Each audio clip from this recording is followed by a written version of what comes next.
খাবার টেবিলে পরোটা আর আলুর দম দেখে প্লেট সহ জোরে ছুঁড়ে মারে মেঝেতে। প্লেট ঝনঝন শব্দে গড়াতে গড়াতে ডাইনিংয়ের কর্নারে গিয়ে ক্ষান্ত হয়।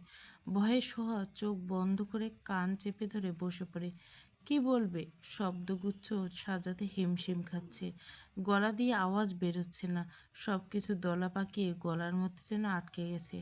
আস্তে আস্তে পিটপিট করে চোখ খুলে শোয়া। সামনে তার স্বামী নামক জম দাঁড়িয়ে আছে রক্তচক্ষু নিয়ে। আর চোখে দায়ানকে একবার পর্যবেক্ষণ করে চোখ নামিয়ে নেয় সোহা। দায়ান কিছুক্ষণ কটমট চোখে সোহার দিকে তাকিয়ে রাগে ফুঁসতে ফুঁসতে বলে ওঠে, কে কি খায় জেনে রান্না করা উচিত, না জানলে করার কি দরকার। রিডিকিউলাস বলে নিজের গন্তব্যে বেরিয়ে যায়। যাওয়ার আগে ধাম করে দরজাটা লাগিয়ে দেয়। দরজা বাড়ি খেয়ে বিকট শব্দ তুলে আবারও খুলে যায়। শোয়ার অন্তর আত্মা কেঁপে ওঠে। আস্তে আস্তে বসা থেকে উঠে দাঁড়ায় শোয়া। কাঁপা কাঁপা পা ফেলে দরজার কাছে চলে যায়। সদর দরজায় বরাবর রাস্তায় হাওয়া দায়ানের গাড়ি শো করে ছুটে চলে যাওয়ার দৃশ্য দেখে দরজা বন্ধ করে মেঝেতে দৃষ্টি দেয় সোহা। চারিদিকে পরোটা আলুর দমের ছড়াছড়ি, এগুলো পরিষ্কার করতে মন সায় দেয় না, শরীরটাও কুলায় না। সারা শরীর ব্যথায় টনটন, চোখ ঝাপসা হয়েছে। এলোমেলো পা ফেলে বেডরুমে এগিয়ে যায় সোয়া। যে রুমটা তার জন্য বরাদ্দ, পুরো বাড়িতে সোয়া একা। সেদিকে তার ভ্রুক্ষেপ নেই। একেই হয়তো বলে মনের জানলার কাছে সব ভয়ই তুচ্ছ। তাই তো সেই ভীতু শোয়া আজও সাহসী হয়ে উঠছে। বিছানার উপর ধপাস করে শুয়ে বালিশের ভিতরে মুখ লুকিয়ে ডুকরে কেঁদে উঠে শোয়া। কি থেকে কি হয়ে গেল? এমন কি আদৌ হওয়া উচিত ছিল? কেন এমন হলো? উত্তর খুঁজতে গিয়ে খুঁজে পায় না শোয়া। সকালে ঘুম থেকে উঠে শরীরটা কেমন ম্যাজ ম্যাজ করছিল শোয়ার। সাথে শরীরে গরম, বুঝে গেল জ্বর আসতেছে। ঘড়ির কাঁটার দিকে তাকিয়ে দেখে 7টা বেজে গেছে। তাড়াতাড়ি হন্তদন্ত হয়ে বিছানা ত্যাগ করে।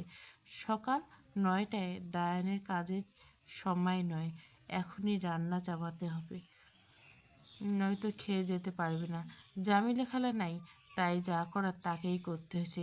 জামিলা খালা বলেছে ওনার গ্যাস্ট্রিকের জো আছে, না খেয়ে থাকলে অসুস্থ হয়ে পড়বে। জামিল খালা দায়ানের বাড়ির দারোয়ানের বউ। সকালে এসে রান্না করে কাপড় ধুয়ে যায় আর ঘর পরিষ্কার করে। দায়ানের বাড়ির নিচের তলায় ওই দারোয়ান রহিম চাচা আর জামিলা খালা থাকে। অসুস্থ শরীর নিয়ে রান্না করতে গিয়ে ভুলেই গেছিল জামিলে খালা বলেছিলেন দায়ান এসব অয়েলি খাবার খায় না, তাই এত তাণ্ডব। দায়ানের সাথে সোয়ার বিয়েটা পারিবারিকভাবে হয়। দায়ান যখন ঈদের ছুটিতে গ্রামে যায় তখন তার চাচা জোর করে বিয়ে দেয়। দায়ান প্রথমে রাজি হতে চায়নি। চাচার ইমোশনাল কথাবার্তায় রাজি হয়ে যায়। আপন বলতে এই চাচাটাই আছে, সোহার বাবার বন্ধু দায়ানের চাচা। চাচা সারাক্ষণ সোহার গুণের মালা জপতে, তাতে দায়ানের ভ্রুক্ষেপ নেই। সে শহরের একবার যেতে পারলেই যেন বাঁচে। বিয়েটা সাদামাটাভাবে হয়, কোনো আয়োজন ছাড়াই। সব কিছুর মাঝে দায়ানের চাচি নীরব দর্শক ছিল। মুখের হাবভাব বুঝে গিয়েছিল চাচি এই বিয়েতে খুশি নন। উনি হয়তো ভাবছে বিয়ের পর দায়ান মোটা টাকা পয়সা দিবে না। দায়ান আর সোহা একে অপরকে বিয়ের আগে দেখেনি। বিয়ের পর যদিও দায়ান সোহাকে দেখেছে, দায়ান হয়তো দেখেনি এখনো পর্যন্ত সোহাকে ভালো করে, কারণ সোহার দিকে ফিরেও তাকায় না। সামনে পড়লেও সোহা মাথা নিচু করে রাখে। শহরে দায়ান একাই আসতে চেয়েছিল, সোহাকে নিতে চায়নি। চাচার জোড়াজড়িতে রাজি হয়ে নিয়ে এসেছে। আর 4 দিন হয়ে সোহা শহরে এসেছে। দায়ান এখানতে এসে আগেই বলে দিছে সোহার সাথে এক ঘরে থাকতে পারবে না, আলাদা রুমে থাকবে। সহজেই যেন দায়ানের মুখোমুখি না হয়, খুব দরকার ছাড়া যেন সামনে না আসে। এই কয়দিনে সোহাজা বুঝলো দায়ান খুবই বদমেজাজি, গম্ভীর একজন মানুষ। তার লোকটার প্রতি অজানা একটা টান অনুভব করে। হয়তো সম্পর্কের জোর এটা। এই বদমেজাজি লোকটাকে সোহার কেন যেন ভালো লাগে। তাই লুকিয়ে লুকিয়ে দায়ানকে দেখে সোহা। খুব মায়া হয় লোকটার, আপন বলতে কেউ নেই। একা থাকার কারণে মনে হয় এমন হয়ে গেছে। কান্না করতে করতে কখন যে চোখ লেগে গেছে বুঝতে পারেনি। অসুস্থতার কথাটা ও দায়ানকে বলা হয়নি ভয়ে। কি জানি কী ভেবে বসবে, হয়তো ভাববে উটকো ঝামেলা ঘাড়ে এসে পড়ছে। চারদিকে আজানের সুমধুর ধ্বনি কানে আসতে পিট পিট করে চোখ খুলে শোয়া। আজানের জোহরের আজান দিচ্ছে। পেটে এখনো কিছু পড়েনি, ব্যথাটা এখন নেই, জ্বরও কমে গেছে, শরীর ঘেমে নেয় একাকার। যাক বাবা, উনি জানার আগে জ্বর ভ্যানিশ হয়ে বাঁচলাম, মনে মনে বলে উঠল সোহা। উঠে ডাইনিংটা পরিষ্কার করলো সোহা, গোসল করে নামাজ পড়ে নিল। এখনও খিদের চোটে পেটে ইঁদুর দৌড়াদৌড়ি করছে, মনে হচ্ছে যে ভাত খেতে ইচ্ছে করছে না, মুখটা কেমন বিষাদ লাগছে। যাই দেখি রান্নাঘরে কিছু আছে কিনা। রান্নাঘরে গিয়ে বিস্কুটের বয়াম দেখে, কলা দেখে সোহা খুশি আর কে দেখে কলা আর বিস্কুট খেয়ে নিল। তার মনে মনে বলল, আহ কি সুস্বাদু, পেট শান্তি দুনিয়া শান্তি। জামেলা খালার কাছে শুনেছিল দায়ান এসব খাবার পছন্দ করে না। পরে ভাবলো হয়তো জামেলা খালা রান্না করে আর খায়। জামেলা খালার আবার স্বভাব আছে রান্না করার সময় খাওয়া। এই কয়েকদিনে জামেলা খালার সাথে অনেকটাই মিশে গেছে সোয়া। এই বাড়িতে এখনো ভালো করে দেখা হয়নি সোয়ার। এখন পুরো বাড়িটা ঘুরে দেখা উচিত, যেই ভাবা সেই কাজ। বাড়ির বিশাল বড় দোতলা, সব কিছু পরিপাটি করে সাজানো। যাক, সোয়া প্রতিদিন ওই পাশ থেকে ওই পাশ টক্কর দিবে, তাহলে সময় কেটে যাবে। আমি তো ভেবেছিলাম এক রুমে বন্দি হয়ে থাকতে হবে। গ্রামের সারাদিন হই হুল্লোড় করে দিন কাটাতে যেন থাক না, তাও এখানে মানিয়ে নিতে হবে। কী আর করার, এখানে এমনিতে কম কথা বলতে হবে, তার উপর জমরাত ছাড়া কোনো মানুষও নেই কথা বলার।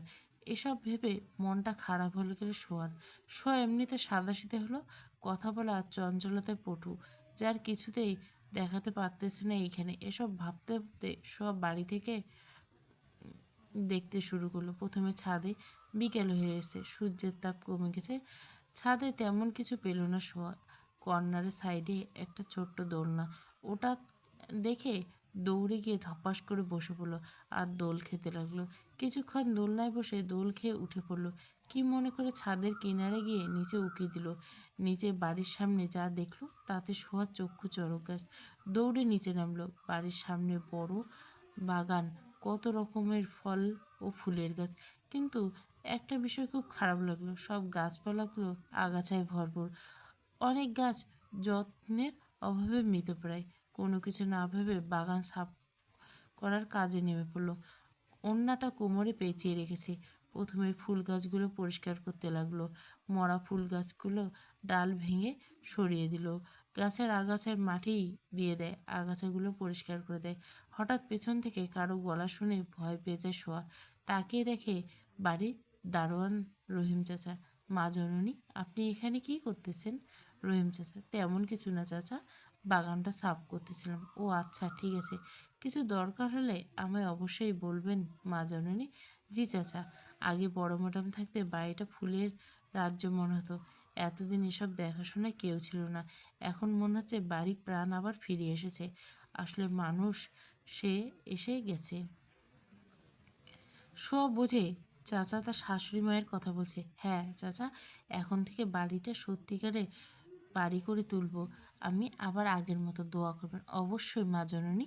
আর একটা কথা, ঝামেলা আসতে কয়েকদিন সময় লাগবে, একটু ঝামেলা হয়েছে গ্রামে তাই।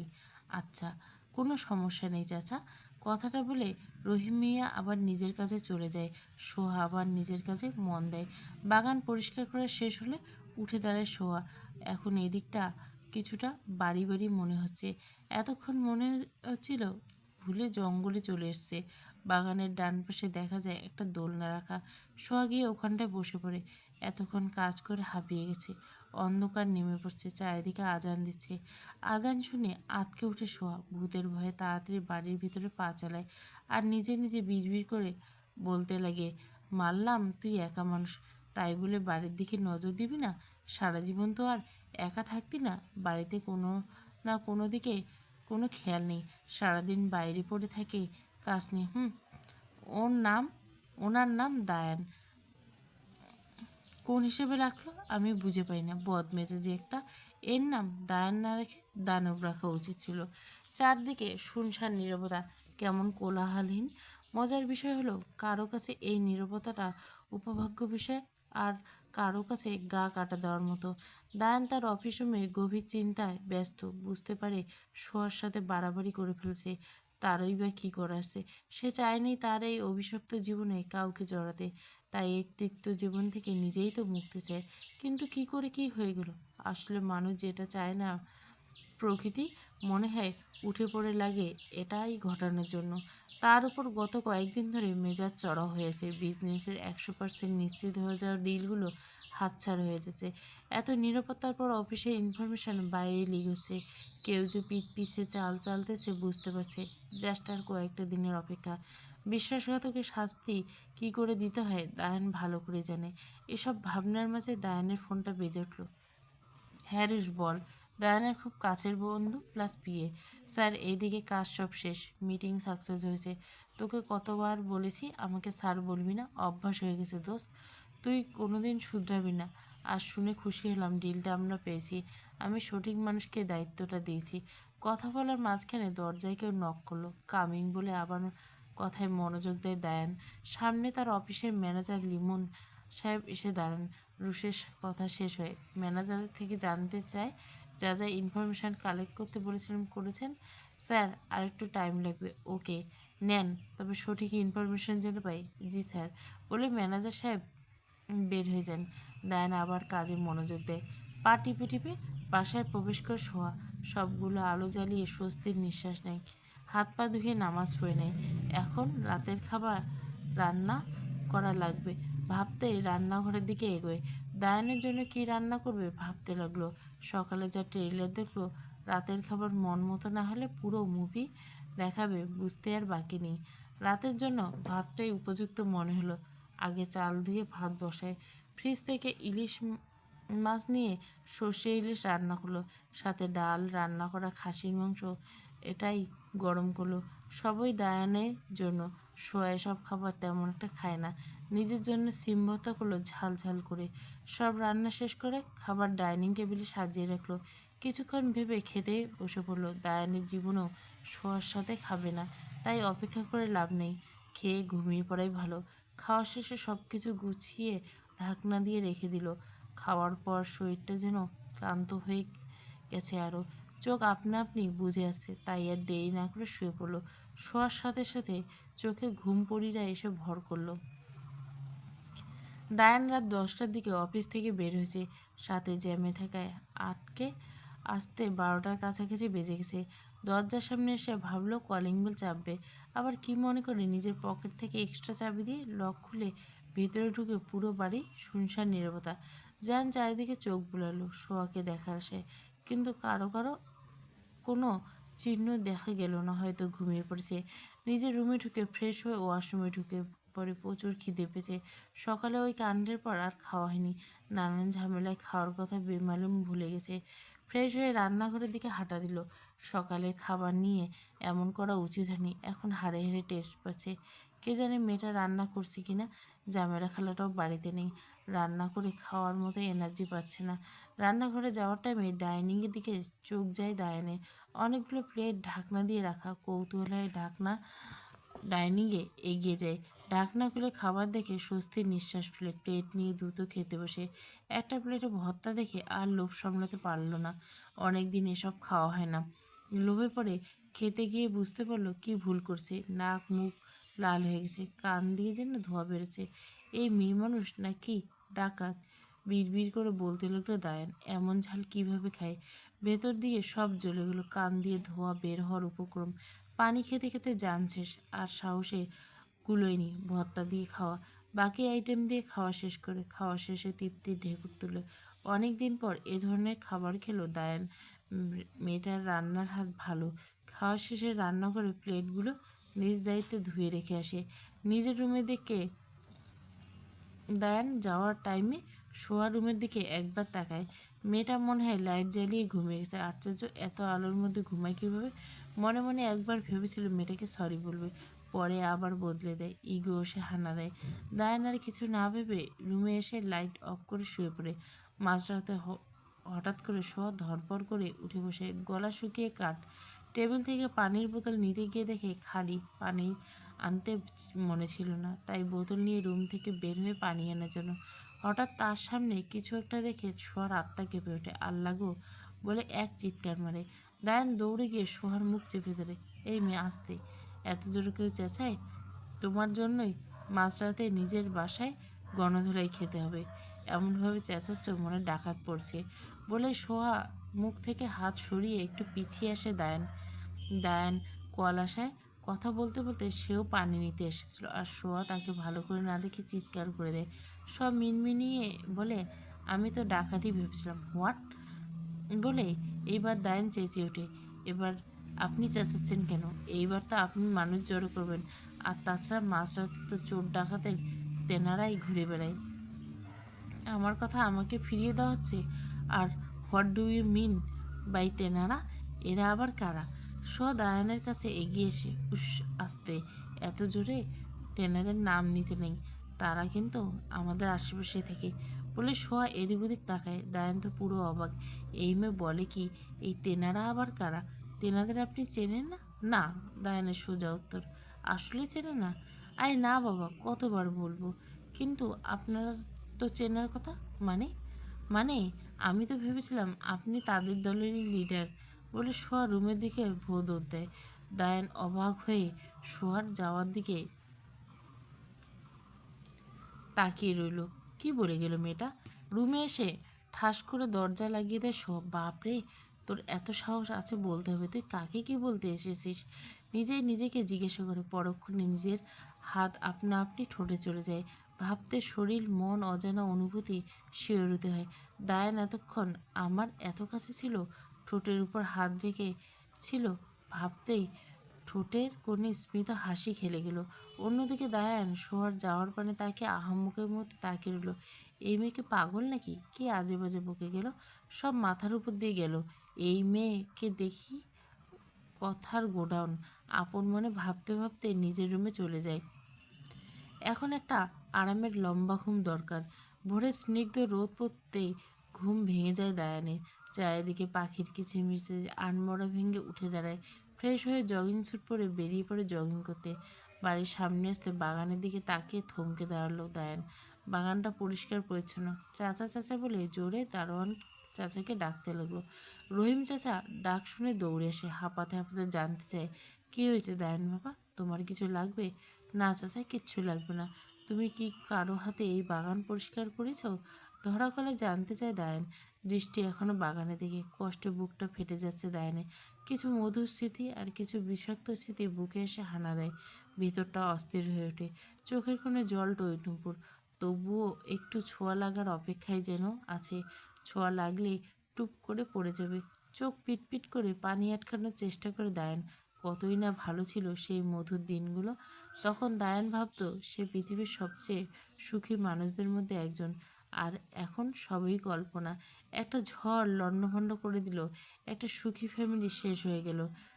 ভালোবাসা উবে গেল। এখন দায়ানের কাছে নিজেকে পৃথিবীর সবচেয়ে দুঃখী মানুষের একজন মনে হয়, যার আশেপাশে ভালো মানুষের মুখোশ পরে থাকা লোকদের নিজেদের বলতে কেউ নেই। সবাই নিজেদের স্বার্থের জন্য খোঁজ নেই। হঠাৎ ভাবনা ছেদ ঘটে রহিম চাচার কথায়। বাবা, এগুলো মা জননী করছে। কাল সারাদিন এসব নিয়েই ছিল। সব কিছু নিজ হাতে করেছে। মা জননী কে চাচা? তোমার বউ। আমাদের বৌমাই করেছে বাবা। ভারী মিষ্টি একটা মেয়ে। যেমন ব্যবহার তেমন হাতের কাজ, সব দিক দিয়ে পটু। দায়ান বাবা, এইবার তুমি একজন সঠিক মানুষ বেছে নিছো। দেখো বৌমা, তোমার রঙহীন জীবন রং নিয়ে আসবে। তোমার বউ? কথাটা শুনে দায়ানের বুকটা ধক করে উঠল। পরের কথাগুলো গুরুত্ব দিল না। এই জীবনে কাউকে আর জড়াতে ইচ্ছে করছে না। দায়ান আর কথা না বাড়িয়ে বাগানের দিকে তাকাতে তাকাতে বেরিয়ে গেল। আমি জানি দায়ান বাবা, এই মেয়ে তোমার জীবনটা বদলে দিবে। রহিম চাচা ও নিজের কাজেও চলে যায়। রোদের কড়া তাপে শরীর ঝলসে যাওয়ার উপক্রম। আর প্রচণ্ড চিৎকার চেঁচামেচির আওয়াজে ধরপড় করে উঠে বসে শোয়া। চারিদিকে চোখ বুলিয়ে ঘড়ির দিকে তাকিয়ে পুরো টাসকি খায়। হায় আল্লাহ, 11টা বেজে গেছে। গেল রে গেল, সব গেল। আজ আমার কপালে শনি রবি সব উঠে নৃত্য করবে বলে ওয়াশরুমের দিকে দৌড়। 10 মিনিট ফ্রেশ হয়ে বেরিয়ে এলো। মাথায় অন্য টানতে টানতে রান্নাঘরে এগিয়ে গেল। রান্নাঘর থেকে টুংটাক আওয়াজ আসছে। এই সময় রান্নাঘরে কে? জামিলা খালা তো বাড়িতে না। মাথায় আসতে রান্নাঘরে উকি দেয়। উমা, উনি রান্নাঘরে, তাও রান্না করছে। এ আমি কি দেখছি? রায়ান পেছনে কারো উপস্থিতি বুঝতে পারে পেছনে তাকায়। তাকিয়ে দেখে সোহা তার দিকে হা করে আসি। ঘুম ভাঙলো ম্যাডাম? আমি তো ভাবলাম আজ আর ভাঙবে না, কিছু ঠাট্টার সঙ্গে বলল দায়ান। সোহার মুখটা চুপসে যায়, মিনমিন স্বরে বলে, সরি, ঘুম ভাঙতে দেরি হয়ে গেল। আপনি এবার গিয়ে অফিসের জন্য তৈরি হয়ে নিন, বাকিটা আমি করে নিচ্ছি। প্রথমত একটু না অনেকখানি লেট করছেন, দ্বিতীয়ত আজ শুক্রবার, আমার অফ ডে, আর আপনারা কিছু করতে হবে না, সব কিছু ডান। ডাইনিংয়ে গিয়ে বসো, আমি খাবার দিচ্ছি। তোমার সাথে আমার কিছু কথা আছে। আমার সাথে এই রাক্ষসের আবার কী কথা?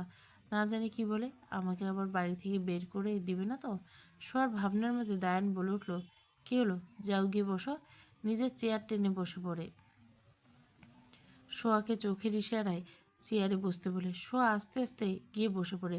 নানান চিন্তা ভাবনায় মুখটা শুকিয়ে একটুখানি হয়ে গেছে। দায়ান ইতিমধ্যে খাওয়া শুরু করে দিয়েছে। শোয়া পড়েছে অস্বস্তিতে। একেই কি না বলে দায়ান, তার টেনশন। আবার প্রথমবার দায়ানের সাথে বসে একই টেবিলে খাওয়া, তাও জড়তা নিয়ে। আস্তে আস্তে নিজের প্লেট নিয়ে খেতে শুরু করে। বাড়িতে কে কে আছে? খেতে খেতে জানতে চায় দায়ান। জি, বাবা মা, বড় বোন আছে। কি লোকের বাবা, নিজের বউ সম্পর্কে কিছুই জানে না এই লোক।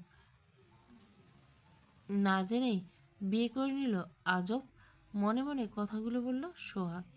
স্টাডির কি খবর? স্টাডি মানে? কেন স্টাডি মানে জানো না? পড়াশোনা কত দূর করেছো? পড়াশোনা যেখানে আছে ভালো আছে, থাকুক না। আবল তাবল বকতেছো কেন? লিসেন, এসব ঘুরিয়ে পেঁচিয়ে কথা বলে একদম চেষ্টা করবেন না আমার সাথে। কিছুটা জোর গলায় বলে দায়ান। শয়তান নিজের ফর্মে বেক করে গেছে। সাবধান। আস্তে আস্তে আওড়ায় শোয়া। মানে অনার্স দ্বিতীয় বর্ষে পড়তাম, গুড। বাট পড়তাম মানে কি, এখন আর পড়বে না? পড়ার ইচ্ছে নেই? না মানে বিয়ে হয়ে গেছে তো তাই? তাই ভুরু নাচিয়ে জানতে চায় দায়ান। ভেবেছিলাম আর পড়াশোনা করে কী লাভ, এতে পড়ে আমি কি দেশ উদ্ধার করবো? বাচ্চা কাচ্চা মানুষ করলে হয়, অ আ ক খ জানলে হয় বলে দাঁত দিয়ে জিভে কামড় মারে সোহা। হাত দিয়ে নিজের মুখ চেপে ধরে। সোহার তর কথা, ট্রেন কই নিয়ে ব্রেক করছিল, লে এবার সামলা ঠেলা। সোয়ার কথা শুনে দায়ান বিষম খায়, বড় বড় চোখ করে তাকায়। ইয়ে মানে? সোয়া কিছু বলতে যাওয়ার আগে দায়ান থামিয়ে নেয়। থামো মেয়ে, পড়াশোনার প্রতি তোমার যে কতটা ভালোবাসা আমার বোঝা হয়ে গেছে, তাও কিছু করার নেই। এখানে থাকতে হলে পড়াশোনা তোমাকে করতে হবে, নো অপশান। নিজের পায়ে দাঁড়াতে হবে। এতখানি পড়াশোনা করে মাঝ রাস্তায় বন্ধ করে দিতে চাও? তোমার কাগজপত্রগুলো আমাকে দিও, এখানকার একটা ভালো প্রাইভেট বিশ্ববিদ্যালয়ে ট্রান্সফার করে দেওয়া আর ব্যবস্থা করবো। লে হালুয়া, যেখানে বাঘের ভয় সেখানে সন্ধ্যায়। যেটার জন্য বাঁচার জন্য লাফিয়ে লাফিয়ে বিয়ে করলো, সেইটা আবার ঘাড়ে এসে পড়তেছে। ভাবা যায় এগুলো? কেন রে, তোর কি মনে হয় আমি তোর পায়ে দাঁড়িয়েছি? পড়াশোনা ছাড়াই আমি নিজের পায়ে দাঁড়ানো যায়, তাহলে পড়াশোনা করার কি দরকার খামোখা? বরের মতো বর থাক না। তুই কেন পড়াশোনা নিয়ে পড়বি? বড় পড়াশোনার কথা বললে সে কি আর বর থাকে না? একদমই না, বর্বর হয়ে যায়। খাবারে আঁকিবুকি করে মনে মনে ভাবে শোয়া। দায়ান সরু চোখে তাকিয়ে শোয়ার দিকে তাকায়। বিনিময়ে শোয়া মেকি একটা হাসি ঠোঁটে ফুটিয়ে মাথা নাড়ে। দায়ান খাবার শেষ করে নিজের মতো উঠে চলে যায়। সোয়াবের গুনগুন করে বলে, দেখতে বর কিন্তু আস্ত বর্বর, এসে জুটে গেছে কপালে। গ্রামের পরিবেশটা শহরের থেকে সবসময় আলাদা। বাতাসে মুক্তভাবে শ্বাস নেওয়া যায়। শহরে জীবনযাত্রার মতো হয়তো এতটা আধুনিক ছোঁয়া নেই, কিন্তু মুক্ত বাতাস, নিরিবিলি পরিবেশ, বাতাসে অন্যরকম ছোঁয়া। সোহার বাবা পাবন মিয়া গ্রামের একজন সহজ সরল লোক। গ্রামে ওনাকে তার সরলতা ও পরোপকারী মনোভাবের জন্য সবাই পছন্দ করে। অল্প গ্রামের স্বল্প শিক্ষিত লোক হলো, ওনার কথা বলার ধরন, চালচলন একটা আভিজাত্য ছাপ রয়েছে। খুব রুচিসম্মত মানুষ। নিজের বাড়িটাও রুচিসম্মতভাবে তৈরি করছেন। মেয়েগুলোকেও ভালো শিক্ষিত করছেন। যদিও বড় মেয়েকে বেশি পড়ানো হয়নি, মাত্র 10ম শ্রেণী পর্যন্ত পড়েছিল। বড় মেয়ে নিহাটার, সে কি শখ ছিল পড়াশোনা করার, কিছু একটা করার। কিন্তু পাবন মেয়ে তখন কি হয়েছিল যে নিহার পড়াশোনা শ্বশুর ও গ্রামের মানুষের প্ররোচনায় পড়ে জীবনে বড় ভুলটা করলেন। প্রথমে নিহার শ্বশুর গণি মেম্বার আর তার স্বামী উমি ভালো রূপ দেখে বিয়ে করেন। এখন মেয়ের সাথে অশান্তি করে, মারধর করে। এই অত্যাচার মুখ বন্ধ করে হজম করে নেয় নেহা। বাবার উপর বিয়ে দেওয়া নিয়ে প্রথম থেকে রাগ, তাই জেদ ধরে ওখানেই পড়ে আছে। পাবন মেয়ের সাথে কথা বলে না ভালো করে, অথচ দুই মেয়ে বাবা ছাড়া কিছুই বোঝে না। এসব বাড়ির পাশের বটগাছের নিচে বসে বসে ভাবতেছিল পাবন মিয়া। সোহার মা রমিলা সোহার বাবাকে খুঁজতে খুঁজতে এসে দেখেন পাবন মিয়া সামনের দিকে তাকিয়ে কি যেন ভাবছে। অবশ্য রমিলা বুঝতে বাকি নেই উনি কি ভাবছেন। কি গো, এখানে এই ভর দুপুরবেলা বসে আছো কেন? খাওয়া দাওয়া বলে যে কিছু একটা আছে, মাথায় আছে? মিলা, পাশে একটু বসো। সোহার মা কথা বাড়ায় না, চুপচাপ পাশে বসে পবন মেয়ের কাঁধে হাত রেখে, মেয়েদের কথা ভাবছো?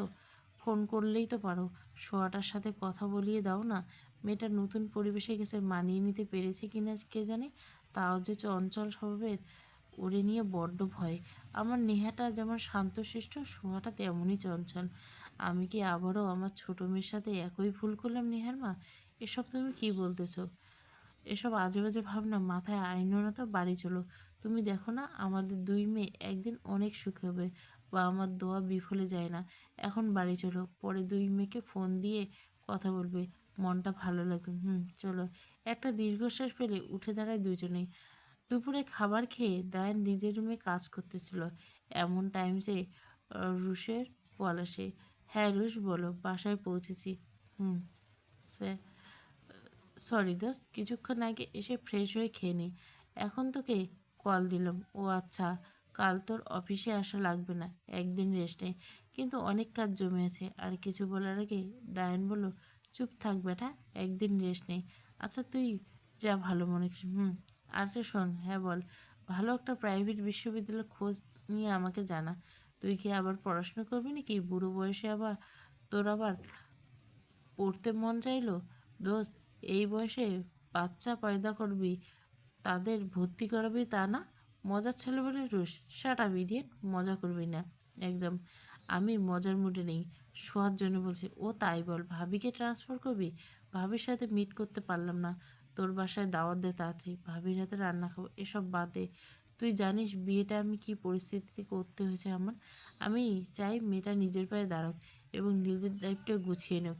আমার কাছে থাকলে লাইফটা নষ্ট হয়ে যাবে। আমি এই জীবনে আর কাউকে জায়গা দিতে চাই না। নিজের লাইফকে একটা সুযোগ দে না, দেখবি ঠকবি না। আর সবাই তো এক না, লাইফে বেঁচে থাকতে জন্য কেউ একজন দরকার। একা একা বেঁচে থাকা যায় না। লাইফটা তোকে সে সুযোগ আর দিয়েছে, হেলায় হারাস না। আর ও গ্রামের সহজ সরল মেয়ে, এত কুটিলতা নেই। না হয় নিজের মনের মতো গড়ে নিবি। তোর চাচার প্রতি আমি কৃতজ্ঞ, উনি একদম ঠিক করেছেন। আর উনি অনেক বুঝদার মানুষ, হয়তো কিছু আঁচ করতে পেরেই তোকে তাড়াতাড়ি বিয়ে দিয়ে দিয়েছেন। তোর চাচি যে কুটির মহিলা, আমি শিওর কিছু খিচুড়ি পাকিয়েছিল। সাথে ওই নেকি মেয়ে তো আছে। ওহ যা ভাই, এসব প্যারা ভালো লাগছে না। তোরে যা বলছি কর, নয়তো পরে লেট হয়ে যাবে। এমনিতে ওই মেয়ে পড়াচোর, যা বুঝলাম। আহারে, ভাবির নামে এসব বলিস না দোস্ত। ঠিকই বলছি। ওই মেয়ে কি বলে জানিস? বলে কি বিয়ে হয়ে গেছে বলে আর পড়তে হবে না। আর এত পড়াশোনা করে কি দরকার? বাচ্চা মানুষ করার জন্য যতটুকু দরকার তার আছে। বুঝতে পারছিস কেমন পাকা? রুশ এসব কথা শুনে হু হু করে হেসে দেয়। দোষ, ভাবি তো সুপারফাস্ট। বসে আছিস কেন? প্ল্যানিং শুরু করে দে। চাচুর ডাক শোনার জন্য মনটা আঁকুবাকু করছে। দেন দাঁত কিরমির করে ফাজলামি করিস না দোস্ত, মাপ চাইছি, আমার ভুল হয়ে গেছে। আর আমি ভার্সিটির খোঁজ নেব। Bye, take care, bye. রুশ ফোন কেটে বলল, তুমি পারতেছ না বন্ধু, একদিন এই মেয়ের মায়ের অতলে তুমি তলিয়ে যাবে, শুধু সময়ের অপেক্ষা। জানলার ধারে দাঁড়িয়ে এক মনে আকাশের দিকে তাকিয়েছে নিয়া। জীবন্ত লাশ হয়ে বেঁচে আছে, ভিতরটা রক্তাক্ত। জীবনটা কোনো রকমে বয়ে যাচ্ছে। নিজের আদরের ছোট বোনের বিয়েতে উপস্থিত থাকতে পারেনি এই নরপিশাচদের জন্য। আল্লাহ তুমি যাই করো, আমার বোনের মতো আমার কপাল পুড়িয়ে হতভাগী করো না। ও যেন অন্তত সুখী হয়, আমার এমনটাই চাওয়া। তখনই পিছন থেকে কারো কথা শুনে বাস্তবে ফিরে আসে। কিরে জমিদারের বেটি, তোর বাপ কি তোর জন্য দাসী নিযুক্ত করে দিয়েছে? তুই যেন পায়ের উপর পা তুলে বসে থাকতে পারিস। সারাদিন তো বসে বসে আমার ছেলের টাকায় গিলিস। তুই বুঝবি কি, কি দেখে যে এই মেরে বাপ ছেলে পছন্দ করে ঘরে তুলো, না আছে রূপ না আছে গুণ, আবার স্বাদের সংসারটা উটকো ঝামেলা একটা। নেহার কথা বাড়ালো, কোনো উত্তর করল না। এসব নিত্যদিনে চলছে, অভ্যাস হয়ে গেছে, এখন আর খারাপ লাগে না। মেয়েদের আসল ভরসার জায়গা হচ্ছে স্বামী।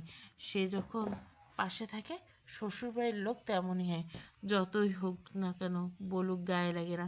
অন্তত দিন শেষে মানুষটার বুকে মাথা তো রাখা যায় শান্তিতে, তখন সব কষ্ট আর গায়ে লাগে না। কিন্তু নেহার তো একটাও নেই, সে যে জনম দুঃখী। তাই চুপচাপ কাজ করতে চলে গেল। এখনও তো শাশুড়ি খালি কথা বান ছুড়ছে, রাতে তার থেকে বেশি কিছু অপেক্ষা করছে। স্বামী নামক ব্যক্তিটা নেহার কাছে আতঙ্ক। এমন কোনো অত্যাচার নাই শরীরটার উপর, প্রতিদিন নতুন নতুন শাস্তি। আহা জীবন! বাবার উপর খুব অভিমান জমিয়েছে। সে তো এত তাড়াতাড়ি সংসার জীবনে ঢুকতে চায়নি, পড়াশুনো করতে চেয়েছিল। পড়াশোনা অনেক ভালো ছিল, কিন্তু বাবা বিয়ে দিয়ে দিল। বাবার সাথে অভিমান করে ভালো করে কথা বলা হয় না। বাবা মা এদের এমন সব কাজের কথা জেনে নিয়ে যেতে চেয়েছিল, যায়নি নেহা। অভিমানের পাল্লাটা একটু বেশি ভারী। তাছাড়া বাড়িতে একটা বোন আছে, তাকে তো কথা শুনবে, বোনটা তার জন্য ভুগতে হবে নানান জনের নানান কথা। নিজের শরীরটা সয়ে গেছে, বোনটার কোমল মন সইতে পারত না। বোনটা যেমন চঞ্চল তেমনই নরম মনের, মানুষের কথার বিষ, তাই এসব সহ্য করতে পারে না। দেখা যাক কতদিন টিকতে পারে। গুনগুন করে গান গেছে আর চুলে চিরুনি করছে। উহ মা, কই তুমি? দেখো তোমার মেয়ের, তোমার সাধের চুলের 12টা বাজিয়ে দিয়েছে এই কয়দিনে। আমি কি এসবের যত্ন নিতে জানি নাকি? অসহ্য। আহারে আমার অসহায় চুলগুলো, রাগ করিস না। আহারে বিয়ের আগে মা যখন বলতো চুলের যত্ন নে, এখন না হয় আমি করে দেবো, বিয়ের পর কে করে দিবে? তখন আমি কতই না মুখ করে বলতাম, এখন এই চুলের দায়িত্ব তুমি নাও, বিয়ের পর তোমার জামাই নেবে। এই জন্য পাশের পাশের দাদি বলতো, এত স্বপ্ন দেখিস না লে ছুরি, জামাইয়ের হাতে যখন কিল ঘুষি পড়বো তখন বুঝবো কি মজা। এসব রং ধরনের পিড়িতে উইড়ে যাব। এসব ভাবতেই মনটা দুঃখী হয়ে গেল সোহার। শয়তান বুড়ি মনে হয় অভিশাপ দিচ্ছে। এসব ভাবনার মাঝে বিছানায় রাখা ফোনটা বেজে উঠল। চমকে ফোনের দিকে তাকিয়ে এগিয়ে গিয়ে ফোনটা হাতে নিয়ে দেখতে পায় গ্রামের খোলামেলা পরিবেশ, যাদের থেকে অভ্যাস, তারা বুঝি শহরের চার দেওয়ালে বন্দি জীবন কাটাতে কতটা কষ্টকর। সব ফোনটা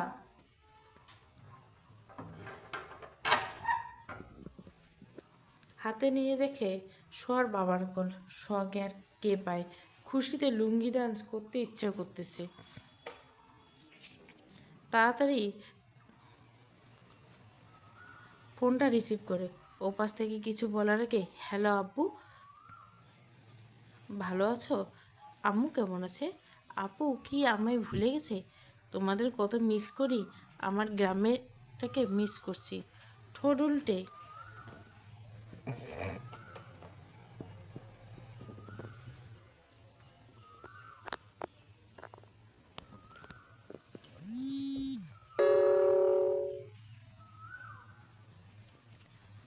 আমাদের গ্রামটাকে মিস করি, ঠোঁট উল্টে ধরা গেল বলে সোহা। ছোট্ট আম্মা আসতে, এত কথা একেবারে কেউ জানতে চায়? কোনটা রেখে কোনটার উত্তর দেবো? ধীরে ধীরে বলো, সব উত্তর দিব। আমি তো পালিয়ে যাচ্ছি না। পাশে বসে সোহার মা এত কিছু একেবারে জিজ্ঞাসা করা দেখে মিটমিটে হাসে। মেয়েটা তার অবুঝই রয়ে গেল। বাবার কথা শুনে সোহা মাথায় টোকা মারে। এবার আপনার সব উত্তর দিচ্ছি। আমি ভালো আছি, আপনার আম্মাও ভালো আছেন। আমি আর আপনার আম্মা একসাথে বসে আছি, আর আপনার সব কথা শুনতে পাচ্ছি। আমরাও আপনাকে অনেক মিস করছি বলে দম নেয় পাবন মেয়ে। হ্যাঁ, খাইছো তোমরা?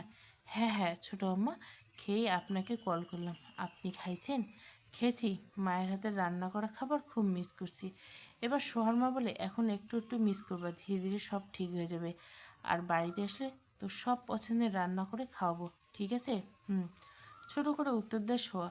পাবন মিয়া এবার একটু সিরিয়াসভাবে জানতে চায়, ছোটো আম্মা আপনি ভালো আছেন তো? জামাই বাবা আপনাকে কোনো কষ্ট দেয় না তো? সব ঠিকঠাক? সব একটু শুকনো ঢোক গিলে বাবাকে এখন এসব কিছু বলা যাবে না। দায়ান তাকে মেনে নেনি। এমনিতে বড় আপুকে নিয়ে বাবা সারাক্ষণ টেনশনে থাকে। আপু যে বাবার উপর বিয়ে নিয়ে অভিমান করছে সেটা সহ জানে, কিন্তু নেহা যে ওই বাড়িতে অত্যাচার করা হয় সে জানে না।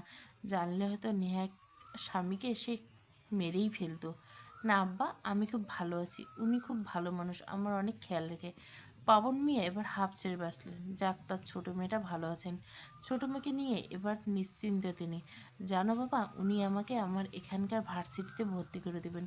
এটা তো খুব ভালো খবর ছোটো আম্মা। আর ভালো প্যারা, মিনিমিন করে বলে সোহা। সোহার মা ভালোভাবে মেয়ে হয়ে থাকবি, বাবা জামাই বাবার যত্ন নিবি, জামাইকে কষ্ট দিবি না।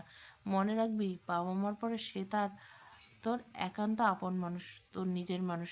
আর ঠান্ডা লাগাবি না কোনোভাবে। তোর শ্বাসকষ্টের সমস্যার কথা ভুলে যাস না। ইনহেলারটা হাতের কাছে রাখিস। বলে রমিলা বেগম থামেন। ছোটো আম্মা এবার রাখি, আবার কল দিব কেমন? আর একটা কথা, আমি আপুর সাথে কথা বলে নিব, টেনশন নিও না তোমরা। আচ্ছা ঠিক আছে, এবার রাখো, ভালো থেকো তোমরা। আর আমায় নিয়ে এত টেনশন করার কিছু নেই। আল্লাহ হাফেজ। আল্লাহ হাফেজ। এবার সোহা নেহাকে ফোন লাগায়। নেহা সকল কাজ সেরে মাত্র শুকনো কাপড় নিয়ে ঘরে আসে, গুছিয়ে আলমারিতে রাখার। এমন টাইমে ফোনটা বেজে ওঠে। এমন টাইমে কে কল করতে পারে? ভাবতে ভাবতে ফোনটা হাতে নেয় নেহা। ফোনের স্ক্রিনে বুনুর নামটা দেখে মুচকে হাসি ফুটে ওঠে। তাড়াতাড়ি রিসিভ করে হ্যালো বলার আগে ওপাশ থেকে অভিযোগের বাহার সাজিয়ে বসে সোহা। আপু, তুই আমায় একটু ভালোবাসিস না? আমার কথা তোর মনে পড়ে না? তুই কতটা পাষাণ হয়ে গেছিস রে আপু। বোনের অভিযোগ শুনে গলাটা ধরে আসে নেহার। নিজেকে স্বাভাবিক করে বলে, বনু, আমার তোর বোনকে অনেক ভালোবাসি, তুই ভাবতে পারবি না কত ভালোবাসি। কেমন আছিস বোন? আমি ভালো আছি, তুই কেমন আছিস? তুই আমার একমাত্র বোন হয়ে আমার বিয়েতে আসিস না, জানিস আমার কত কষ্ট হয় তোর সাথে। আরি নেহা মনে মনে বলে, কেন যেতে পারিনি? তোকে যদি বলতে পারতাম রে বোন।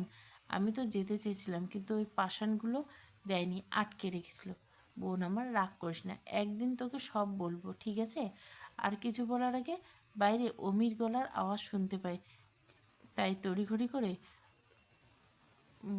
বোন এখন রাখি, একটু কাজ করতেছি, পরে আবার কথা বলবো, রাগ করে না। আচ্ছা ঠিক আছে, ভালো থেকে। বলে নেহা কল কেটে রুমের বাইরে হাঁটা দেয়। মা ছেলের নাটক শুরু হয়ে গেছে। শোয়ার মেজাজটা এখন ফুরফুরে হয়ে যায়, তাই চুলগুলো খোপা করে ছাদের দিকে এগিয়ে যায়। খোলা আকাশের নিচে দাঁড়িয়ে বাতাস উপভোগ করে। ছাদের কিনারে দাঁড়িয়ে দাঁড়িয়ে চারপাশটা চোখ বুলাচ্ছিল। বাড়ি থেকে একটু দূরে একটা মাঠ রয়েছে, ওখানে নানান বয়সের ছেলেমেয়েরা এক একজন এক এক রকমের খেলা খেলছে। শোয়ার ইচ্ছে করছিল দৌড়ে গিয়ে তাদের সাথে খেলতে, তা তো সম্ভব নয়, ধুর ভাল লাগে না। দায়ান সোহাকে করছে। রুশ ফোন করছিল, সব ব্যবস্থা হয়ে গেছে ভর্তির। এখন কাগজপত্র আর টিসি লাগবে। বাড়িতে যেন বলে রাখে ফোন করে সব ব্যবস্থা করে রাখতে, যেন গিয়ে ড্রাইভার নিয়ে আসতে পারে। আর ওইদিকে দেখো, এই মেয়ের কোনো খবর নেই, হাওয়া হয়ে গেলে নাকি। এই মেয়ে তো জ্বালিয়ে মারতেছে। কোথাও খুঁজে না পেয়ে এবার ছাদের দিকে হাঁটা দেয় দায়ান। হঠাৎ বাতাস বেগে কিছু বেড়ে যায়। চোখ বন্ধ করে ফেলে। চোখ বন্ধ করে নিজেকে স্বাভাবিক করে তোলার আগে ওড়না উড়ে গিয়ে ছাদের রেলিংয়ের উপর ওপাশে কিছু একটার সাথে আটকে আছে। আর একটু জোরে বাতাস উঠলে উড়ে যাবে। এই ওড়নাটা শহর খুব পছন্দের, অনেক দামাদামি করে দোকানদারের সাথে তারপর কিনেছে। ভাবতেই তাড়াতাড়ি করে উঠাতে যায় নিচু হয়ে রেলিংয়ের উপর ভর করে, কিন্তু নাগাল পায় না। আর একটু এগুলে সোহা নিজে ছাদের নিচে ধাপাস করে পড়ে যাবে, সেদিকে খেয়াল নেই। দায়ান ছাদের এপাশ ওপাশ এদিক এদিক চোখ বুলিয়ে সোহাকে খোঁজার চেষ্টা করে। হঠাৎ এক জায়গায় গিয়ে চোখ আটকে যায়। এই মেয়ে কিনারে কী করে? সুইসাইড করবে না তো? ভাবতেই আঁতকে উঠে দায়ান। তাড়াতাড়ি এগিয়ে এসে সোহাকে হ্যাঁচকা টানে দিয়ে নিজের পাশে এনে দাঁড় করে। হঠাৎ চোখ হাতে টান পড়ায় ভয় পেয়ে চোখ বন্ধ করে ফেলে সোয়া। কী করতে চাইছিলে? মারতে চাইছিলে আমাকে ফাঁসানোর জন্য? বলে কি এই লোক? চোখ বড় বড় করে ভাবে সোয়া, তারপর নিজেকে স্বাভাবিক করে বলে, আমি মারতে চাইবো কেন? আমার এখনও নানি দাদি হওয়া বাকি আছে।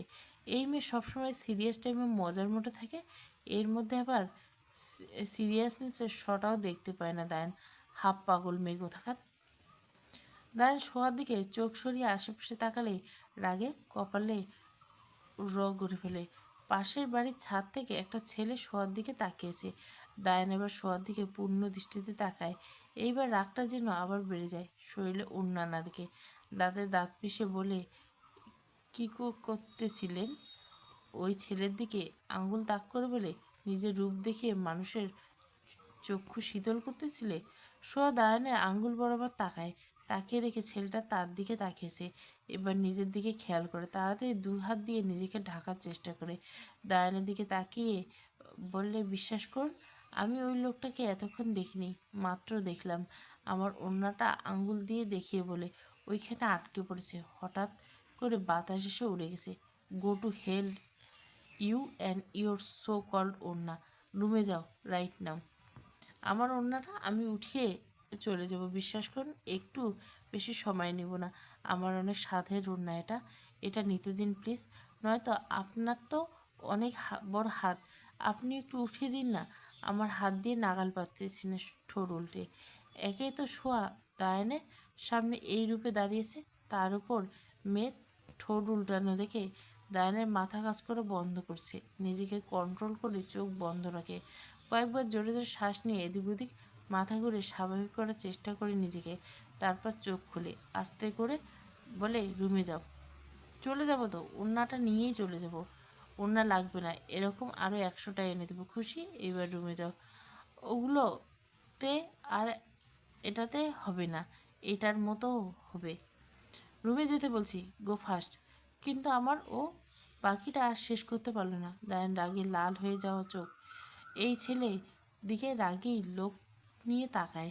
যার মানে, বেটা, তোরে একবার সামনে পাই খালি মজা বোঝাবো। তোর চোখ খুলে আমি মার্বেল খেলবো। তোর জন্য আমার জামাই আমাকে ধমকাছে। আমার এত স্বাদের 150 টাকা দামের কেনা ওড়নাটা বাতাসের পতাকার মতো উঠতেছে। রাগী লোক নিয়ে তাকাতে তাকে নিচে যাওয়ার জন্য হাঁটা দেয়। ছেলেটা সরা চাহনি দেখে তাড়াতাড়ি কেটে পড়ে। আরেকদিন ছাদে দেখি তো তোমাকে আর তোমার ঠ্যাং দুটো ভেঙে পার্সেল করে বাড়িতে পাঠিয়ে দেবো। কেয়ারলেস মেয়ে কোথাকার। রুমে এসে পায়চারি করছে আর রাগে ফুসতে শোয়া। ওই লুচ্চা ছেলেটাকে সামনে পেলে কাচ্চা চিবিয়ে খেত। ওড়নাটা কষ্টে কান্না পাইতেছে। দায়ান তো এমনটা না করতে পারলো। ওড়নাটা এলে দিতে কি এমন হতো? দয়া মায়াহীন লোক। এসব নানান ভাবনার কথা ভেবে অনেকক্ষণ থম মেরে বসেছিল। ভাবতে ভাবতে কখন যে বিছানায় এসে শুয়ে ঘুমের রাজ্যে হারিয়ে গেল খেয়াল করেনি।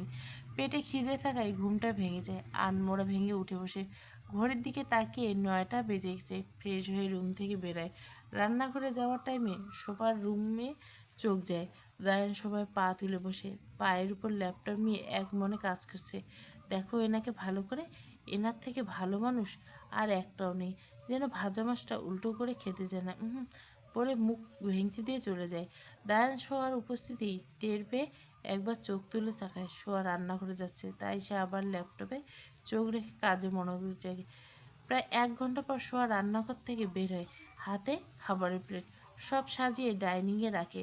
ফ্রেশ হওয়া দরকার, ঘামে শরীর চিপচিপ হয়ে গেছে, তাই রুমের দিকে হাঁটা দেয়। রুমে যাওয়ার সময় দায়ানের দিকে একবার তাকায়। দায়ান মনে কাজ করে, তার যেন অন্যদিকে কোনো ধ্যান জ্ঞান নেই। পাক্কা 15 মিনিট পর ফ্রেশ হয়ে আসে শোয়া। এসে দেখে সোফা ফাঁকা। গেল কই বেটা, খাবে নাকি? এদিক ওদিক তাকাতে ডাইনিংয়ে চোখ যায়। যা দেখে তাতে চোখ বড় বড় হয়ে যায়। একই দেখছে শোয়া। জায়ান অলরেডি খাওয়া শুরু করেছে। কেমন পাষাণ লোক একটা। একে তো বিকালে কতগুলো কথা শোনালো, সরি বলেনি, তার উপর এত কষ্ট করে ঘেমে নিয়ে রান্না করলো, একটু অপেক্ষা করতে পারলো না। হায় রে সোহা, তুই কার থেকে কি আশা করবি? এই বেটা তো তোরে দেখতেই পায় না, আর না তোরে বউ হিসাবে মানে। গুটি গুটি পায়ে এগিয়ে গিয়ে একটা চেয়ার টেনে বসে পড়লো, নিজের খাওয়া শুরু করলো। বাড়িতে ফোন বলে দিবে যেন তোমার সব কাগজপত্র আর টিসি নিয়ে রেডি থাকে। ড্রাইভারকে কাল পাঠাবো আনার জন্য। হঠাৎ দায়ানের কথায় মুখ তুলে একবার দায়ানের দিকে তাকায়, কিছু বলে না, আবার খাবারে মন দেয়। দায়ান কথাগুলো বলে এক পলক তাকায় না শোয়ার দিকে। অপর পাশ থেকে কোনো প্রতিক্রিয়া না দেখে আর কথা বাড়ে না, চুপচাপ খাওয়ার মন দেয় দুজনেই। খাওয়ার টেবিলে আর একটা কথা হয়নি দুজনে। দায়ান খাওয়া শেষ করে উঠে দাঁড়ায়। রুমে যাওয়ার আগে এক পলক সোহার দিকে তাকে ঠোঁট প্রসারিত করে, আর দাঁড়ায় না, রুমে চলে যায়। সোহা এক মনে ধীরে ধীরে বসে খাবার শেষ করে। সোহা খাবার খেতে একটু লেট হয়, তাড়াতাড়ি খাবার খেতে পারে না, তাই অনেকটা টাইম নিয়ে খাবার শেষ করে সব গুছিয়ে থালা বাসন ধুয়ে রান্নাঘরে রেখে আসে। অন্যায় হাত মুছতে মুছতে হঠাৎ থেমে যায়, চোখ জোড়া সোফার ওপর নিবন্ধ। ওই তো সোহার ওড়নাটা। দৌড়ে গিয়ে ওড়নাটা হাতে তুলে নেয়, মুখে খুশির ঝিলিক। ওড়না গায়ে জড়িয়ে রুমে ঘোরা শুরু করে, ওড়নায় চুমু খায়। আহা, আমার জামাইয়েটারে হুদায় আমি এত বকছি। সরি জামাই, মনে মনে বকা দিচ্ছি তাই বলে সরি বলে দিলাম। যতটা খারাপ ভাবছে লোকটা ততটা খারাপ না, ভিতরে একটা নরম মন আছে, কাউকে দেখায় না। জায়ান দরজার পাশে দাঁড়িয়ে বুকে হাত গুজে এতক্ষণ শোয়ার দিকে তাকিয়েছিল। একটা ওড়নার জন্য এত খুশি, আর কিছু না ভেবে রুমে ঢুকে দরজা লাগিয়ে দেয় জায়ান, নয়তো এই মেয়ে জায়ানকে দেখে লজ্জায় পড়তো। অমি বাড়িতে এসে চিল্লাচিল্লি শুরু করে। তনয়া বেগম নেহার নামে নানার কথা অমির কানে তুলছে। নেহা কিছু করে না, সব তনয়া বেগমকে করতে হয়।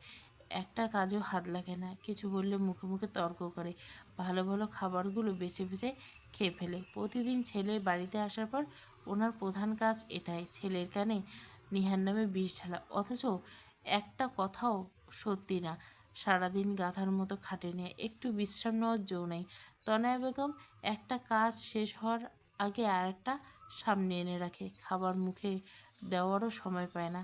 কাজ করে যাও খেতে বসে, ভালো খাবার জুটে না, মাংস রান্না হলে ঝোল কপালে জুটে, তাও কিছু বলেন নেহা, চুপচাপ মুখ বুজে সহ্য করে।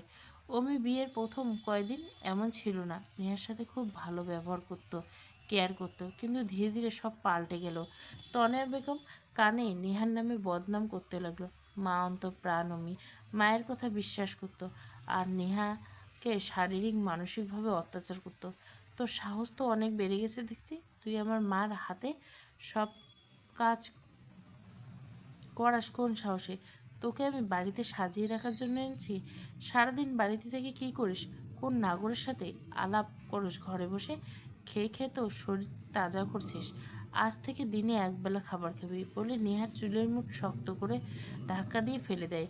নেহা গিয়ে টেবিলের কর্নারের কোনায় বাড়ি খায়, ব্যথায় চোখ মুখ কুচকে শব্দ করে ওঠে। অমি এসব পাত্তা দেয় না, নেহার দিকে রাগি লুকে তাকিয়ে হন হন করে ভিতরে রুমে চলে যায়।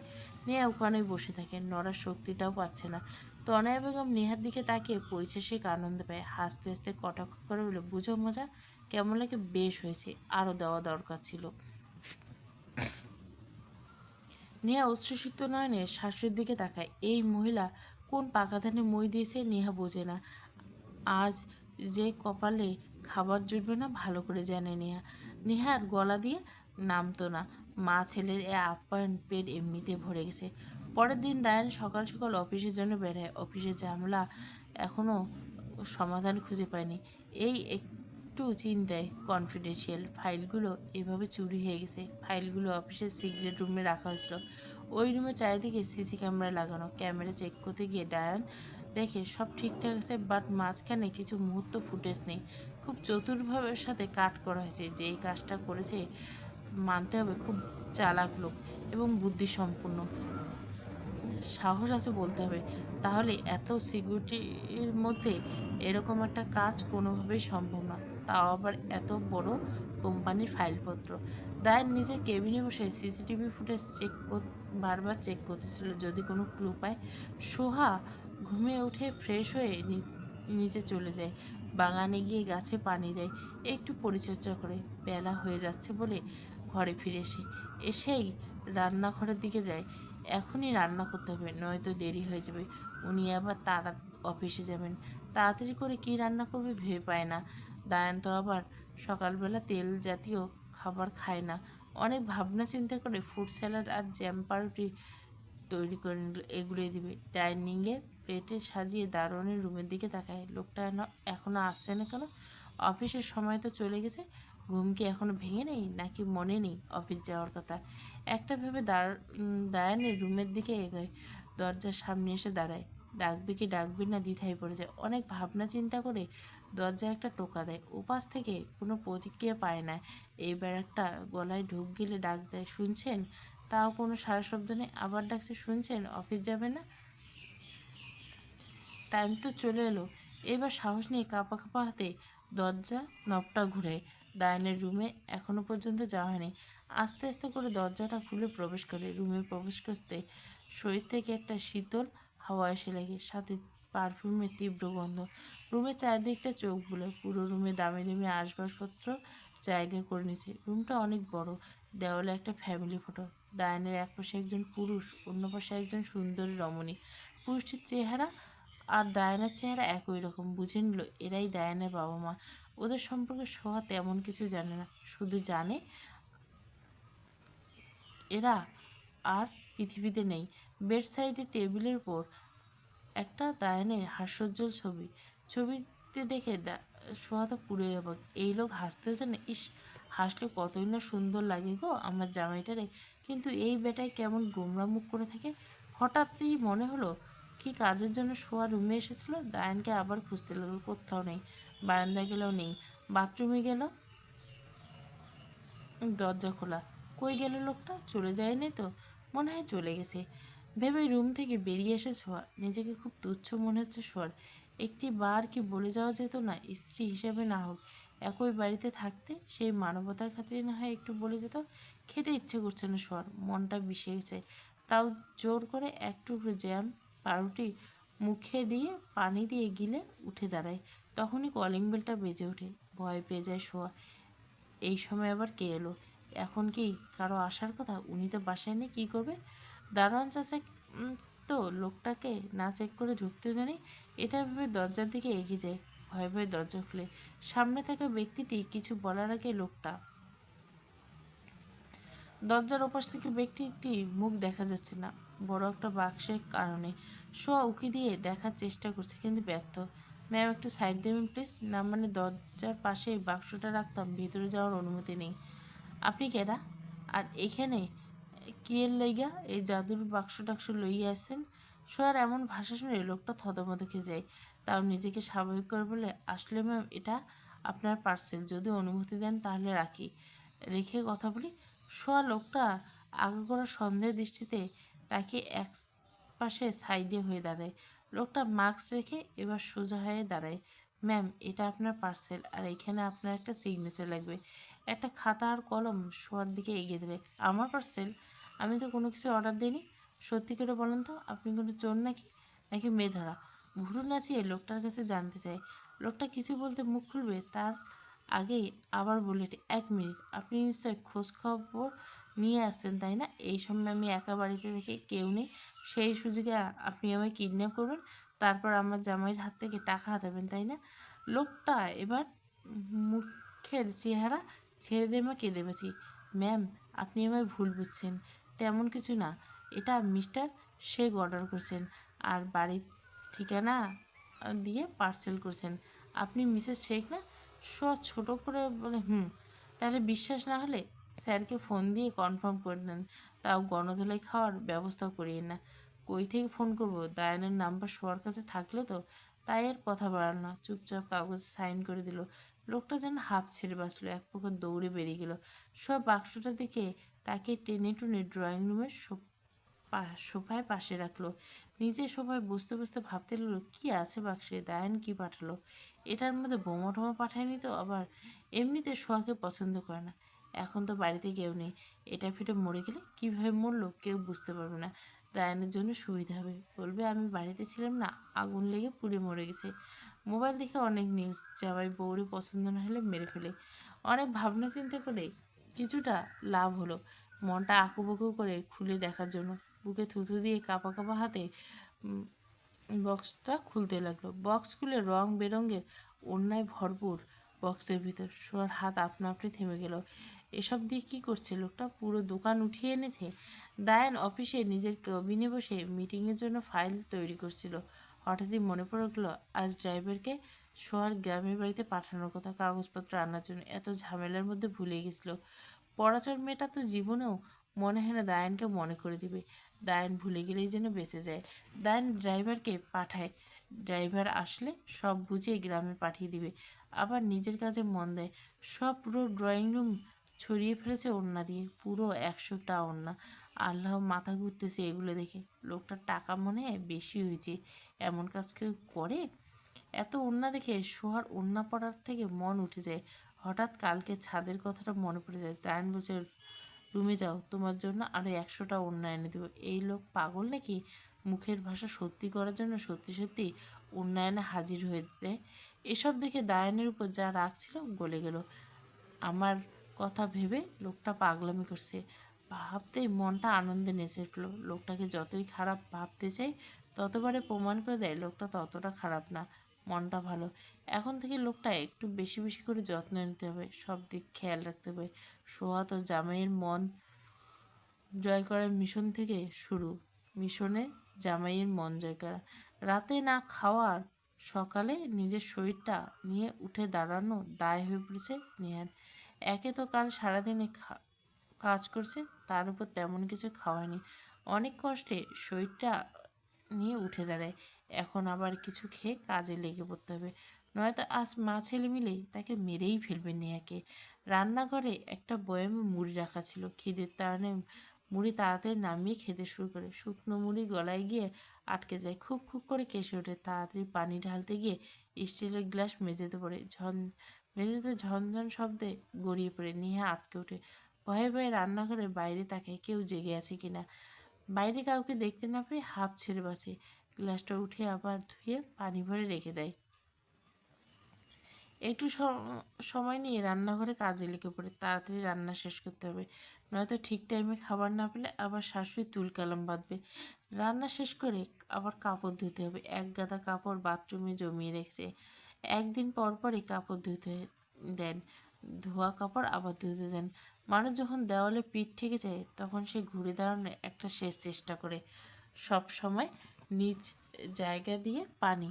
নেহা এদের দেখে অত্যাচারে মুখ বুজে মেনে নেয় দেখে এরা আরও পেয়ে বসে। আর কতদিন?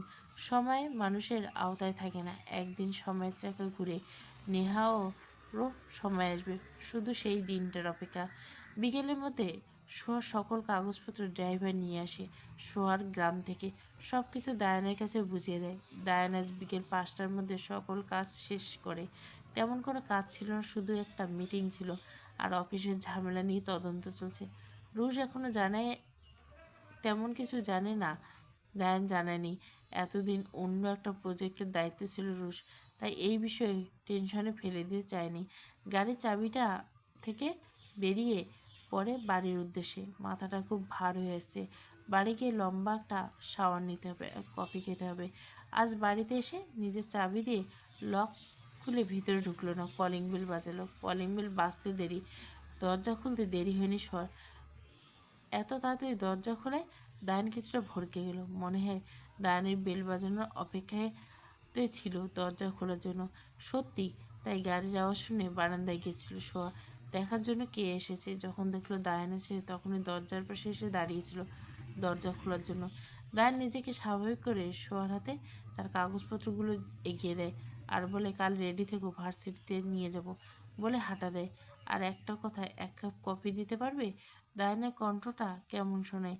সোয়া দায়ানের দিকে তাকায়, দেখে বুঝতে পারে খুব ঘামাতো, ঘামে শার্ট ভিজে গেছে, চোখগুলো কেমন লাল হয়ে গেছে, হয়তো মাথা ব্যথা করছে। আচ্ছা, আমি নিয়ে আসছি, আপনি রুমে গিয়ে ফ্রেশ হয়ে নিন। দায়ান রুমে গিয়ে শাওয়ার নিয়ে নেয়। সোয়া কফি নিয়ে রুমের দরজায় নক করে, মাত্র দায়ান শাওয়ার নিয়ে বেরোয়। পরনে একটা ট্রাউজার, গায়ে তাওয়ালে জড়ানো, চুল দিয়ে টপ টপ করে পানি পড়ছে। সোয়া দায়ানের দিকে তাকিয়ে শুকনো ঢোক গেলে, এই প্রথম দায়ানকে এই অবস্থায় দেখলো। দায়ান সোয়ার দিকে তাকিয়ে বলে, ওইখানে থেকে কি কফি দিকে ভেতরে নিয়ে এসো বলে সোফায় মাথা হেলিয়ে চোখ বন্ধ করে সোয়া এগিয়ে গিয়ে কফি দেয়। দায়ান হাত বাড়িয়ে কাপটা নিয়ে চুমুক খায় আর সোয়ার দিকে তাকিয়ে বলে, ওড়নাগুলো পেয়েছ? পাইছি। বলছি কি, আপনি কি আমায় দোকান দিয়ে দিবেন ওড়না বেচার জন্য? দায়ান ভুরু কুচকে তাকায় সোয়ার দিকে, না মানে এতগুলো ওড়না তো তাই ভাবলাম হয়তো আমার ওড়না দোকান দিবেন বেচার জন্য। দায়ান সোয়ার কথা শুনে হাসবে নাকি কাঁদবে বুঝতে পারে না। না, দোকান না দিলে থাক, একটা সেলাই মেশিন এনে দিয়েন তাহলে হবে। এতগুলো ওড়না তো আর পরে শেষ হবে না, আর ফেলেও দেওয়া যাবে না, তাই ভাবতেছি জোড়া লাগিয়ে শাড়ির কাজ সেরে ফেলবো। আপনার টাকাও বেঁচে যাবে, বুদ্ধিটা ভালো না? জানতে চায় সোহা। সোহার কথা শুনে দায়ান বড়সড় একটা বিষম খেয়ে কাঁচতে থাকে। নাক মুখে সমানে কফি ঢুকে গেছে। নিজের কিছুটা স্বাভাবিক করে বলে, ওয়াও কি বুদ্ধি তোমার, আই এম ইমপ্রেসড। আর কতগুলো টাকা বেঁচে যাবে আমি তো কল্পনাও করতে পারছি না। সোহা খুশিতে গদগদ হয়ে দায়ানের পাশে সোফায় বসে। তাই না? আমি জানি আমার অনেক বুদ্ধি, কিন্তু কেউ কদর করে না। ভালো বুদ্ধি মানুষের কাছ আজকাল দামই পাওয়া যায় না, বুঝলেন? হ্যাঁ তাই। তুমি আমাদের দেশের অমূল্য সম্পদ। তোমাকে দেশের আর দেশের লোকের সামনে তুলে ধরতে হবে, যেন তুমি তোমার প্রতিভা প্রকাশ করতে পারো। চিন্তা করো না, আমি তোমায় সাহায্য করব, যেন তুমি নিজের প্রতিভা প্রকাশ করে দেশ ও দেশের বাইরেও নাম করতে পারো। গিনিস বুকে যেন তোমার নাম ওঠে। দাঁতে দাঁত চেপে বলল দায়ান। আয়নের কথা শুনে সোহা কতক্ষণ চোখ ছোট ছোট করে তাকিয়ে রয়, তারপর বলে, আপনি আমার সুনাম করলেন না বদনাম? তুমি এখনো বোঝোনি আমি কি করছি? থাক, বুঝতে হবে না তোমার অবুঝ বালিকে। এক কাজ করো, সুনাম করছি নাকি বদনাম করছি জানতে চাইছে তো? এই দুটো থেকে তুমি যেটা হলে হ্যাপি হবে সেটাই ভেবে নাও, বলে কফির কাপে আবার চুমুক বসে। সব মাথা চুলকাতে ভাবতে থেকে দায়ান কফির মুখে লাচ চুমুক বসে দেয়। কফি শেষ করে কফি মগটা টেবিলের উপর রাখে। কফিটা ভালোই খেতে, টেস্টি, গুড।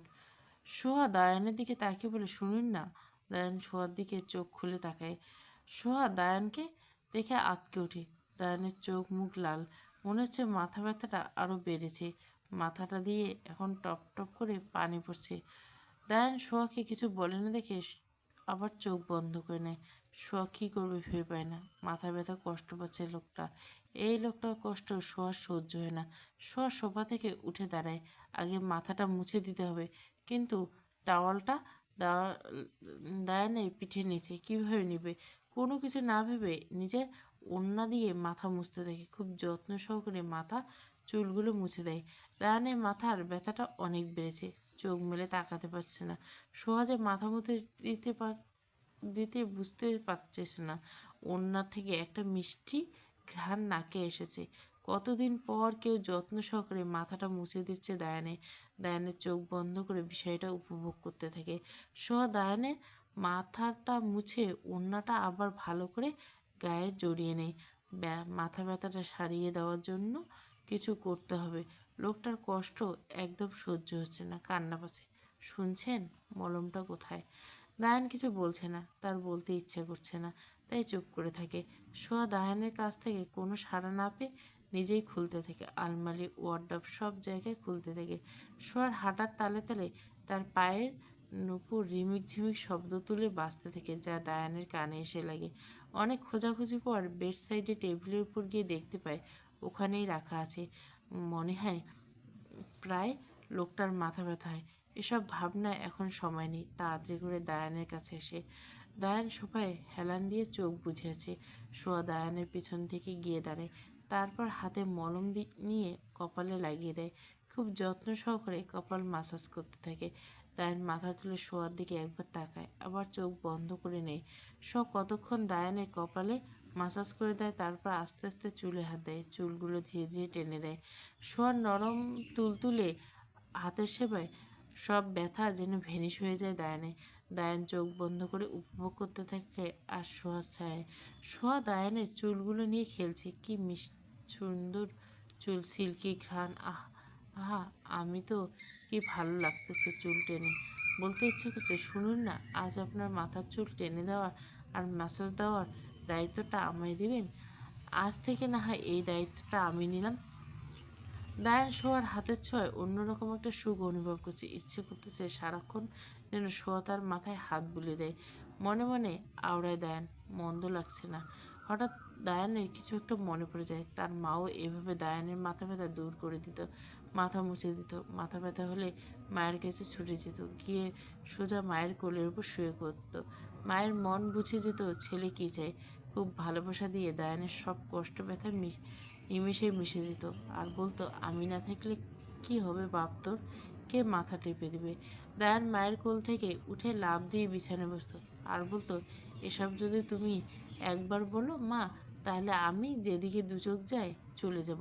দায়ানের মা তখন বলল, আহারে বাপ, আমার রাগ করে না, আমি থাকবো না তো কি হবে, তোর জন্য একটা লাল টুকটুকে বউ নিয়ে আসবো, সে দেখিস আমার মতোই তোকে সেবা করবে, সব কষ্ট ভুলিয়ে দিবে।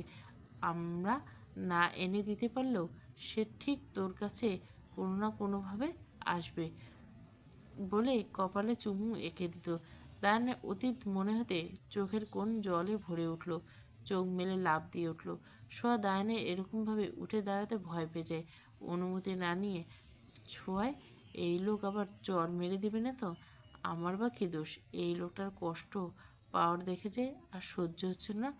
এদিক ওদিক তাকিয়ে দায়ান চোখের পানি আড়াল করে সোয়াকে বলে, তুমি এখন যাও, আমি কিছুক্ষণ একা থাকতে চাই। সব মাথা নাড়িয়ে যাওয়ার পথ ধরে। দায়ান অন্যদিকে তাকিয়ে আবার সোয়াকে ডাকে, শোনো। সোয়া ঘুরে দায়ানের দিকে তাকায়, থ্যাঙ্কস। সোয়া অবাক হয়ে যায় কিন্তু প্রকাশ করে না, রুম থেকে বেরিয়ে যায়। দায়ান সোয়ার যাওয়ার দিকে তাকিয়ে দীর্ঘশ্বাস ফেলে ঘুরে দাঁড়িয়ে বারান্দার দিকে হাঁটা দেয়। চারিদিকে কোলাহল, সবাই যার কাজে ব্যস্ত। দায়ান সেই সন্ধ্যায় যে বারান্দায় এসেছে যায়নি বারান্দা থেকে। সময়ের পালাক্রমে দিন রাতের আঁধার তলিয়েছে, মানুষ তবুও থেমে নেই, নিজ নিজ কর্মে ব্যস্ত নিয়ে এগিয়ে চলছে। জীবন কারোর জন্য থেমে থাকে না, এগিয়ে যায়। ওই যে দিনের রাত আঁধারে ঢেকে আছে, তাও মানুষের জীবিকার তাগিদে ছুটে চলছে। দায়ান এক মনে অন্ধকার আকাশের দিকে তাকিয়ে থেকে, তারা নেই আজ আকাশে। রাত 10টা বাজতে চলল। সোয়া রান্নাঘরে করে কখন নিজের রুমে এসে মোবাইলে যে কতক্ষণ ভানি ভিডিও দেখছে, ঘড়ির দিকে তাকিয়ে 10টা প্রায় বাজে। তাই উঠে দাঁড়িয়ে দায়ানের রুমের দিকে হাঁটা দেয় খাবার খেতে ডাকার জন্য। দায়ানের রুমের সামনে গিয়ে দরজায় উকি দিয়ে দেয়, কিন্তু দায়ানকে দেখতে পায় না, তাই দরজায় টোকা দেয়। দরজায় টোকার আঘাতে দায়ানের ধ্যান ভাঙে। সোয়া বাটাকে, শুনছেন, খাবেন না? দায়ান বারান্দা থেকে বের হয়ে আসে, শোয়ার দিকে একবার তাকিয়ে কোনো কথা না বলে ডাইনিংয়ে যেতে থাকে। যাওয়ার আগে আবার বলে যায়, নেক্সট টাইম আমায় একদম শুনছেন বলে ডাকবে না। শোন দায়ানকে মুখ বাঁকায়, তো কি বলে ডাকবো ওগো? খাবার টেবিলে কারো আর কোনো কথা হয়নি, যে যার মতো খেয়ে ঘুমিয়ে পড়ে। সকাল সকাল সোয়া রান্না করে ফেলছে, দুজনে তাড়াতাড়ি নাস্তা করে নেই। দায়ান রেডি হয়ে গাড়িতে হেলান দিয়ে ফোন টিপছে। সোয়ার এখনও আসার খবর নেই। কি করতেছে এই মেয়ে? একে তো টাইম লাগে রেডি হতে, আবার আবার অফিস যেতে হবে। এসব ভাবতে ভাবতে বিরক্ত মন নিয়ে বাড়ির গেটের দিকে তাকায়। তখনই চোখ এক জায়গায় কে থমকে ওঠে। সোহা বের হয়ে এসে, পরনে তার নীল কালারের লম্বা হাতার গ্রাউন্ড, কালো হিজাব, সাথে ম্যাচিং কালো রঙের চুড়ি, এক ধ্যানে চোখ ধাঁধানো সুন্দরী লাগছে। দায়ান কিছু সময়ের জন্য থমকে যায়, চোখ সোহাতে আটকে যায়। সোহা দায়ানের সামনে এসে তুড়ি বাজায়। দায়ান ধ্যান ভাঙে, নিজেকে অন্যদিকে তাকে স্বাভাবিক করে নেয়। দায়ান আজ ব্লু শার্ট ও কালো জিন্স পরছে। এই মেয়ের পোশাক নিজের সাথে মিলে গেল কি করে? এইসব ভাবছে দায়ান। দায়ান আর জানে না সবই সোহার কারসাজি। দায়ানের রুমে উকি দিয়ে দেখে নিয়েছে দায়ান আজ কী রঙের পোশাক পরছে। পোশাকের রং দেখে তারপর নিজে পোশাক পরছে। তাই তো এত দেরি, হি হি। সোহার তো, তোর কি বুদ্ধি রে, নিজের মাথায় নিজেই চুমু, এমনিতে তো দিতে পারবো না, তাই মনে মনে দিয়ে চালিয়ে দিলাম। দায়ান জিজ্ঞাসা করে, আমাকে কেমন লাগছে? অনেক সুন্দর লাগছে তাই না? আমি জানি আমি সুন্দর, সবাই তাই বলে, আপনি একটু প্রশংসা করুন না, বলুন আমায় কেমন লাগছে। কাজের মেয়ে শৌখিনের মতো বলে দায়ান গাড়িতে গিয়ে উঠে বসে। দায়ানের কথায় সোহা টলমলে চোখে তাকালো দায়ানের দিকে। দায়ান এখনো সোহার দিকে তাকায়নি, নিজের মনে গাড়িতে বসে আছে। সোহা দায়ানের থেকে চোখ সরিয়ে নিল। বারবার যে কেন এই পাষাণ লোকটা থেকে কিছু আশা করে। দায়ান সোহার দিকে এবার তাকায়, গাড়িতে উঠতেছে না বলে কপাল কুঁচকে গাড়ির ডোর খুলে দেয়। এবার কি আপনাকে ইনভিটেশন কার্ড দিতে হবে গাড়িতে ওঠার জন্য? তোমার সময়ের দাম না থাকতে পারে, আমার সময়ের অনেক দাম। এক কাজ করো, বসে থাকো। শোয়ার কথা পারে না, গাড়িতে উঠে বসে। সিট বেল্ট লাগাও। আমি লাগাতে পারি না। কি পারো তুমি? মানুষের মাথা রান্না করে খেতে পারি। আপনাকে খাবো, খাবেন আপনি? কপট রাগ দেখে, রান্না করে খাওয়ার কি দরকার? এমনিতে তো বকবক করে আমার মাথা খেয়ে ফেলছো, বিড় করে বলে দেন। কিছু বললেন না? দায়ান নিজে সোহার কাছে এগিয়ে গিয়ে সিট বিল বেঁধে দেয়। সোহা দায়ানকে পাত্তা না দিয়ে জানলার বাইরে তাকিয়ে থাকে। ঠোঁটে এটা কি লাগিয়েছ? মনে হচ্ছে রাক্ষসী কারো মা ঘাড় মোটকে রক্ত চুষে এসেছো। ছি, ইয়াক, কি বিশ্রী লাগছে। খবরদার যদি আমার সাজগোজ নিয়ে আরেকটা বাজে কথা বলেন তো। আর কি যেন বলেছিল, আমাকে কাজের মেয়ে শৌখিনে লাগে। তাহলে আপনি ওই কাজের মেয়ে শৌখিনের বর, ভুলে যান না। আর এটা ঠোঁটে দিকে ইশারা করে, এটাকে লিপস্টিক বলে, সঠিক নাম বলতে শিখুন। আর আমাকে যে সুন্দর লাগছে সেটা আমি জানি। আমি একটা ইশারা করলে হাজার ছেলের লাইন লেগে যাবে আমার পিছনে। করেই দেখো না, বাকিটা আমি দেখে নেব। প্রমাণ লাগবে আপনার? শাট আপ, চুপচাপ বসো, নয়তো ধাক্কা দিয়ে গাড়ি থেকে বের করে দিব। বেয়াদব কোথাকার, সাহস দেখেছো? আবার অবাক হচ্ছি আমার মুখে মুখে তর্ক করো। সোহার কথা বাড়ে না, চুপ করে বাইরের দৃশ্য দেখতে থাকে। দায়ানও গাড়ি চালাতে থাকে। সকাল হলে রহিমা বেগম চিল্লাপাল্লা ডাকছে। মেজাজ খারাপ হয়ে গেছে। বাড়িতে কিছুই রান্না হয়নি। মেয়েটা মাছ মাংস ছাড়া খেতে পারে না, মুখে খাবার দেয় না। আবার মেয়ের সাজগোজের জিনিসের শেষ হওয়ার পথে, সেই দিকে খেয়াল নেই। দায়ানের চাচা সবাই বারান্দায় বসে শুনছেন, কিছু বলছে না। কথাই কথা বাড়ে। এখন কিছু বললে রহিমা আবার আরও পেয়ে বসবেন। বলি, সংসারটা শুধু কি আমার একলার? আপনার কি কোনো দায়িত্ব নেই? দায়ানকে ফোন লাগান, টাকা লাগবে আমাদের। বলেন টাকা পাঠানোর কথা। বিয়ে করে যেমন উদ্ধার করেছে, টাকা দেওয়ার কথা ভুলে গেছে বউ পাইয়া। কত করে বললাম আমাদের মেয়ে হিমার সাথে বিয়ে দেন, শুনছেন আমার কথা? মেয়েটা কত পছন্দ করতো দায়ানকে। আমার মেয়ের সাথে বিয়ে দিলে নিজের সব কিছু নিজেরে থাকতো, আমাগুলো আর অভাব করণ লাগতো না। মেয়েটা আমার দেখতে কি কম সুন্দরী? আমার মেয়েরে মাইয়ারে কান্দাইয়া আপনি অন্য মেরে দায়ানের গলায় ঝুলাই দিছেন। আমার মাইয়া আপনার কাছে দায়ানের কথা বলার পর পরের দিনে আপনি ওই সর্বনাশটা করলেন। মানুষের কি দোষ দেবো? নিজের ঘরে তো শত্রু। আমার মেয়ে হিমারে দায়ান ঠিকই বিয়া করতো, আপনি কইলেন। চুপ করো রহিমা, আমার ভাল লাগতেছে না তোমার কথা। আমার বাম্মা মরা ভাতিজারে আমি নিজের গাঙ্গে ভাসায় দিতে পারবো না। তোমার আর তোমার মেরে ভালো করে চিনে আছে আমার ভাতিজা। আমার এমনি দুঃখী গো, তোমাগো লিগা তো আর আমার তার জীবনটা আরও দুঃখী বানাইতে পারলুম না। আমার জীবনটা তো মামি মিলে শেষ করে দিছো। এখন আমার ভাতিজা আর তার টাকার উপর নজর পড়ছে। তারে তো তোমার মাইয়া পছন্দ করে না, করে তো তার টাকারে। টাকা পাইলে মামি কিছুই লাগে না। আমার মেয়ে হইয়া মেয়েটা আমার বৈশিষ্ট্য কিছুই পাইল না, সব তোমারই পাইছে। যেমন মা তেমন মেয়ে। খবরদার হিমার বাপ, মুখ সামলে কথা বলবো। এই দুনিয়ায় টাকার সব, টাকা আছে তো জীবন সুখী। আর আমার মাইয়া তার টাকা পছন্দ করে তো কি হয়েছে? টাকা তো তারই। তার টাকা পছন্দ করা মানে তারই পছন্দ করা। নিজের মেয়ের সুখ কি তুমি দেখতে পারো না? আবার বড় কথা। চুপ কর দায়ানরে ফোন লাগায় টাকা দিতে কও। তারপর বাজারে গিয়ে বাজার করো। শোনো হিমার মা, অনেক তো হলো। পোলাটারে এবার একটু শান্তিতে থাকতে দাও। কেন, আমি কি অশান্তি করছি তোমার পোলারে? জানো না তুমি? আমার বলা লাগবো না, সব ভাইঙ্গা। এবার রহিমা বেগম চুপ হয়ে যান। আর একবার দায়ানের কাছে টাকার জন্য ফোন যাইবে না এই বাড়ি থেকে। না, আমি দিব না। তুমি, আমার যা রোজগার আছে সেই টাকা দিয়া আমাকে হইব। অনেক তো হলো উপর চইরা খাওয়া। এবার না হয় আমাকে যা টাকা পয়সা আছে ওই টাকা দিয়ে সুখে শান্তিতে ডাল ভাত খাইয়ে পড়ুন। ডাল ভাত খাইয়ে জীবন চলে? তুমি জানো না আমাকে হিমা বড় লোকদের মতো আচার ব্যবহার পাইছে? পোলাও কোরমা ছাড়া খাইতে চায় না। যা পোষাবে না তার জন্য বাড়ির দরজা খোলা আছে, চাইলে চইলে যাইতে পারো, আমি বাধা দেব না। বলে বাড়ি থেকে বেরিয়ে গেল। রোজ রোজ আর মামের অশান্তি ভালো লাগে না। এদিকে রহিমা বেগম হাই হাই করতেছে, কি বলে গেল এই লোক? সব শেষ। নিজের ভালো তো পাগলও বুঝে। মার থেকে মাসির দরদ বেশি, নিজের মাইয়ের থেকে ভাজতে বেশি হয়ে গেল। কে সুখে না থাকতে চায় দুনিয়ার টাকায়? এসব আবেগের দাম নেই। কে বোঝাবে এই লোকেরে? সারা জীবন নিজের ইচ্ছায় যে চলে গেল, আমার কথা শুনলই না। আমি তো ভালোই লাইগে বলি। এসব বলতে বলতে বিলাপ শুরু করে রহিমা বেগম। দায়ান গাড়ি নিয়ে এসে সোয়াকে ভার্সিটিতে ভর্তি করিয়ে ওইখানে থামায়।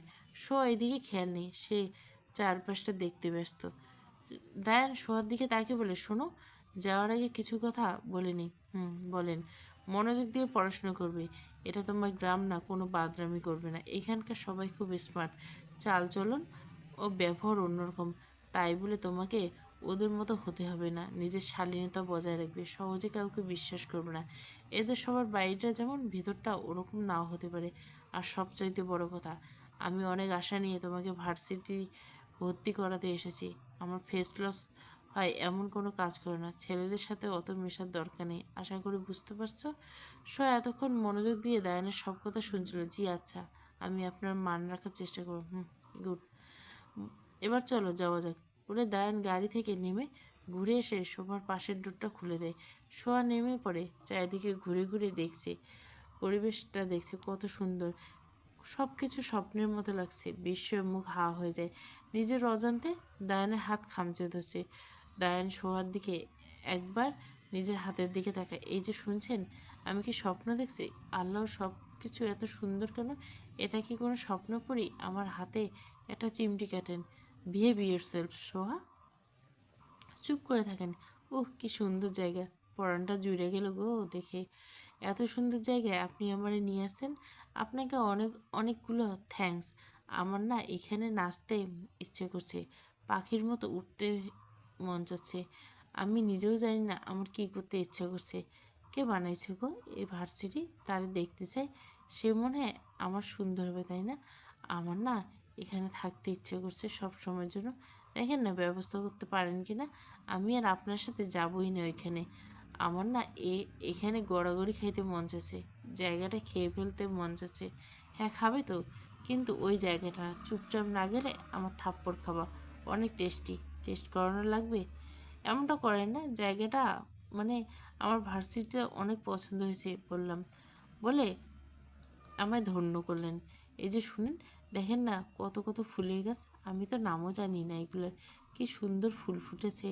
আমি এখান থেকে চারা নিয়ে যাব। আমাদের বাগানে তো গাছ নেই। বলে নিলে দিবে? না, এমনি নিয়ে যাব লুকিয়ে। চুপ, আমি অনেক ফুল গাছ এনে দেবো। আর একটাও কথা বললো না। সবাই দেখো কেমন করে তাকাচ্ছে তোমার দিকে। এবার শোয়া ঠিকঠাকভাবে অফিস রুমের দিকে হাঁটা দেয়। দায়ানা শোয়ার পিছনে হাঁটা দেয়।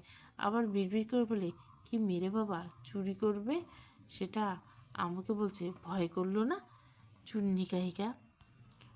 সোয়াকে ভর্তি করিয়ে অফিস রুম থেকে বের হয়ে আসলো দুজনে। শুনুন না, 1 তারিখ থেকে ক্লাস শুরু হবে, তাও প্রতিদিন আসতে পারবো না। অনার্সে উঠে যদি প্রতিদিন ক্লাস করা লাগে, তাহলে এত কষ্ট করে অনার্সে উঠে কী লাভ? তাহলে তো প্রাইমারি স্কুলে ভালো, তাই না? আমার আগের ভার্সিটিতে এমনি আমি প্রতিদিন যেতাম না। দায়ের রাগে লুকে সোয়ার দিকে তাকিয়ে বললো, কী বললে তুমি?